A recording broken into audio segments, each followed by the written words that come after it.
अरुणाचल प्रदेश भारत का सबसे पूर्वी राज्य, चीन की सीमा से भी लगा हुआ है। पहाड़ी इलाका है, दुर्गम रास्ते हैं, छोटी छोटी आदिवासी बस्तियां हैं। इस राज्य में सड़क बनाना, पुल बनाना, बिजली पहुंचाना, ये सब कुछ बहुत मुश्किल भी है और जरूरी भी, क्योंकि ये बॉर्डर एरिया है, देश की सुरक्षा से सीधा जुड़ा हुआ मसला। इसलिए यहां पर सरकारी ठेके मतलब कंस्ट्रक्शन के कॉन्ट्रैक्ट्स बहुत बड़े पैमाने पर आते हैं। केंद्र सरकार की तरफ से भी स्पेशल फंड आता है। अब सवाल ये है कि ये ठेके जा किसको रहे हैं। 6 अप्रैल 2026 को सुप्रीम कोर्ट ने एक आदेश दिया जिसने अरुणाचल की राजनीति में भूचाल ला दिया। कोर्ट ने सीबीआई को डायरेक्ट किया कि वो एक प्रीलिमिनरी इंक्वायरी शुरू करें अरुणाचल प्रदेश के चीफ मिनिस्टर पेमा खांडू के परिवार के खिलाफ। आरोप यह है कि पिछले 10 साल में करीब 1270 करोड़ रुपए के सरकारी ठेके सीधे खांडू के परिवार से जुड़ी कंपनियों को दिए गए, बिना ठीक से टेंडर प्रोसेस फॉलो किए, बिना कंपटीशन के। लेकिन यह कहानी समझने के लिए पहले जानते हैं कि पेमा खांडू हैं कौन। पेमा खांडू का जन्म 1989 में तवांग जिले में हुआ। वो मुनपा ट्राइब से आते हैं जो अरुणाचल की एक प्रमुख बौद्ध आदिवासी कम्युनिटी है। उनके पिता दोरजी खांडू 2007 से 2011 तक अरुणाचल प्रदेश के चीफ मिनिस्टर रहे, मतलब राजनीति पेमा के खून में ही है। दोरजी खांडू की 4 पत्नियां थीं, 5 बेटे और 2 बेटियां भी। अरुणाचल की राजनीति में खांडू परिवार का दबदबा पुराना है। अप्रैल 2011 में एक बड़ा हादसा होता है। दोरजी खांडू तवांग से ईटानगर जा रहे थे हेलीकॉप्टर से। रास्ते में हेलीकॉप्टर खराब हो गया। 5 दिन तक आर्मी, पुलिस, आईटीबीपी ने तलाश की। आखिरकार सेला पास के पास जंगल में हेलीकॉप्टर का मलबा मिला। दोरजी खांडू और बाकी सभी यात्रियों की मौत हो चुकी थी। इसके बाद पेमा खांडू ने अपने पिता की विरासत संभाल ली। 2011 में उन्होंने अपने पिता की मुक्तो सीट से बाई इलेक्शन जीता, वो भी बिना किसी विरोध के, मतलब निर्विरोध। फिर कैबिनेट मिनिस्टर बन गए और 2016 में सिर्फ 36 साल की उम्र में अरुणाचल प्रदेश के चीफ मिनिस्टर भी। लेकिन यहां एक दिलचस्प बात हुई। पेमा खांडू पहले कांग्रेस में थे। 2016 में उन्होंने 43 विधायकों के साथ कांग्रेस पार्टी छोड़कर people's party of Arunachal join कर ली और फिर उसी साल दिसंबर में 33 विधायकों को लेकर सीधे बीजेपी में आ गए। तब से लेकर आज तक पेमा खांडू लगातार अरुणाचल के चीफ मिनिस्टर हैं। 2024 के इलेक्शन में बीजेपी ने 60 में से 46 सीटें जीती। पेमा खांडू फिर निर्विरोध चुन लिए गए। तो एक ऐसा लीडर जिसका राज्य पर पूरा कंट्रोल है, विपक्ष लगभग नाम बराबर है, और ठीक इसी बैकग्राउंड में ये ठेकों वाला मामला सामने आया। 2024 में 2 संगठनों ने सुप्रीम कोर्ट में PIL दायर की। पहला संगठन था सेव मोन रीजन फेडरेशन और दूसरा था वॉलंटरी अरुणाचल सेना। ये दोनों अरुणाचल में एक्टिव सिविल सोसाइटी ग्रुप्स हैं जो पर्यावरण और विकास के मुद्दों पर काम करते रहे हैं। इनकी तरफ से सीनियर एडवोकेट प्रशांत भूषण पेश हुए। इन संगठनों का आरोप था कि अरुणाचल प्रदेश को एक प्राइवेट लिमिटेड कंपनी की तरह चलाया जा रहा है। सरकारी ठेके, कंस्ट्रक्शन प्रोजेक्ट्स, सड़कें, पुल, सब कुछ चीफ मिनिस्टर के परिवार की कंपनियों को जा रहा है। अब कौन सी कंपनियां हैं ये? पहली कंपनी है ब्रांड ईगल्स। ये एक कंस्ट्रक्शन कंपनी है जो पेमा खांडू की पत्नी त्रिसिंग डोलमा के नाम पर रजिस्टर्ड है। PIL के मुताबिक इस कंपनी को 11 साल में 31 कॉन्ट्रैक्ट मिले। और दिलचस्प बात यह है कि जब पेमा के पिता दोरजी खांडू चीफ मिनिस्टर थे तब ये कंपनी खुद पेमा के नाम पर थी। मतलब पिता चीफ मिनिस्टर, बेटे की कंपनी को ठेका, बेटा चीफ मिनिस्टर, पत्नी की कंपनी को ठेका। पैटर्न वही रहा, बस नाम बदल गए। दूसरी कंपनी है फ्रंटियर एसोसिएट। ये भी खांडू की पत्नी से जुड़ी बताई गई है। तीसरी कंपनी है अलायंस ट्रेडिंग कंपनी।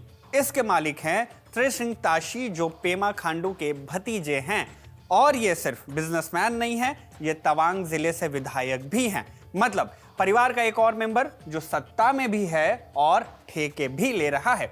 इसके अलावा दोरजी खांडू की दूसरी पत्नी रिनचिंग ड्रेमा भी इस केस में पार्टी बनाई गई हैं। प्रशांत भूषण ने कोर्ट में दलील दी कि इन 4 कंपनियों को पिछले 10 साल में करीब 1270 करोड़ रुपए के ठेके दिए गए। इनमें से करीब 1245 करोड़ रुपए टेंडर के जरिए आए और 25 करोड़ रुपए सीधे वर्क ऑर्डर्स के जरिए। भूषण के हिसाब से ये राज्य में दिए गए कुल ठेकों की वैल्यू का करीब करीब 3% है।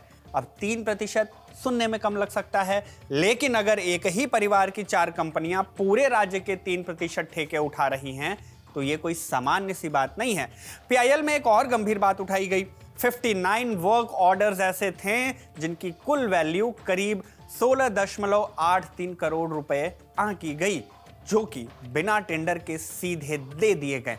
और इनमें से 11 ऑर्डर्स 50 लाख रुपए से ज्यादा के थे, जबकि नियम यह है कि 50 लाख के ऊपर के काम के लिए टेंडर प्रोसेस जरूरी है, मतलब नियम भी तोड़ दिए गए। सुप्रीम कोर्ट ने पहले इस मामले पर राज्य सरकार से जवाब मांगा। दिसंबर 2025 में कोर्ट ने कहा कि अरुणाचल सरकार एक डिटेल्ड एफिडेविट दाखिल करे जिसमें 2015 से 2025 तक दिए गए सभी ठेकों की जानकारी हो, खासकर वो जो चीफ मिनिस्टर के परिवार की कंपनियों को गए हैं। कोर्ट ने सीएजी से भी रिपोर्ट मांगी और दायरा भी बढ़ाया। कहा कि यह मामला सिर्फ तवांग जिले तक सीमित नहीं है, पूरे राज्य की जांच होनी चाहिए। राज्य सरकार ने एफिडेविट तो दाखिल किया, लेकिन उसमें खुद ही यह स्वीकार किया कि चीफ मिनिस्टर के परिवार के मेंबर्स को सरकारी ठेके दिए गए हैं। हालांकि सरकार की तरफ से यह भी कहा गया कि पीआईएल स्पॉन्सर्ड लिटिगेशन है, मतलब किसी के कहने पर दायर की गई है। लेकिन कोर्ट ने कहा कि रिकॉर्ड पर जो सामग्री है उसमें बार बार बिना टेंडर के ठेके देने की बात और ये पैटर्न दिखता है। बार बार ये नहीं बताया गया कि कंपटीशन क्यों नहीं कराया और वाउचर्स और टेंडर के डॉक्यूमेंट्स बार बार गायब क्यों हुए। कोर्ट ने कहा कि अगर सार्वजनिक काम में एक बार भी गलत तरीके से ठेका दिया जाता है तो यह संविधान के आर्टिकल 14 का उल्लंघन है। आर्टिकल 14 का मतलब कानून के सामने बराबरी का अधिकार। 6 अप्रैल 2026 को जस्टिस विक्रमनाथ, जस्टिस संदीप मेहता और जस्टिस एनवी अंजारिया की बेंच ने फैसला सुनाया। सीबीआई को 2 हफ्ते के अंदर प्रीलिमिनरी इंक्वायरी रजिस्टर करने का आदेश दिया। जांच का दायरा रखा 1 जनवरी 2015 से 31 दिसंबर 2025 तक का, और यह भी कहा कि अगर जरूरत पड़े तो सीबीआई इस अवधि के बाहर भी जांच कर सकती है।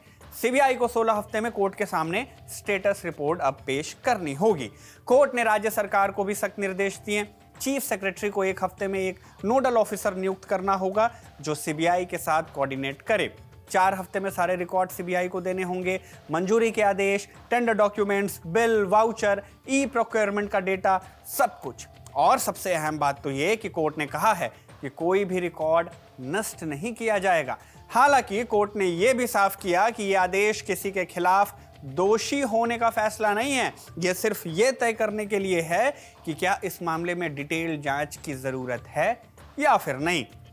पेमा खांडू ने सीबीआई जांच का स्वागत किया है और कहा है कि इससे स्थिति साफ होगी। उन्होंने कह दिया कि उनके पास छुपाने को कुछ भी नहीं है। वही विपक्षी कांग्रेस ने तुरंत खांडू से इस्तीफे की मांग कर दी। कांग्रेस के राज्य अध्यक्ष ने इसे सरकार के खिलाफ एक गंभीर आरोप बताया। राष्ट्रीय स्तर पर कांग्रेस नेता जयराम रमेश ने प्रधानमंत्री मोदी के न खाऊंगा न खाने दूंगा वाले नारे का हवाला देते हुए कहा कि ये नारा एक पूर्ण धोखा साबित हो रहा है। अब सवाल यह है कि आगे होगा क्या। सीबीआई की प्रीलिमिनरी इंक्वायरी एक शुरुआती जांच होती है। अगर इसमें कुछ ठोस सबूत मिलते हैं तो सीबीआई एफआईआर दर्ज कर सकती है और पूरी जांच शुरू कर सकती है। अगर नहीं मिलते तो मामला बंद भी हो सकता है। लेकिन एक बात पक्की है, अरुणाचल प्रदेश जैसे बॉर्डर स्टेट में जहां डेवलपमेंट का काम सीधे राष्ट्रीय सुरक्षा से जुड़ा है, वहां अगर ठेके परिवार की कंपनियों को जा रहे हैं और काम की क्वालिटी पर सवाल उठ रहे हैं तो ये सिर्फ भ्रष्टाचार का मुद्दा नहीं रहता, ये देश की सुरक्षा का मुद्दा बन जाता है। खैर, आप इस बारे में क्या सोचते हैं कमेंट करके हमें ज़रूर बताएं। आपके लिए इस अपडेट को लिखा हमारे साथी कमल ने, शूट किया तौफीक ने। मेरा नाम शुभम है और आप देखते रहिए खबरगांव।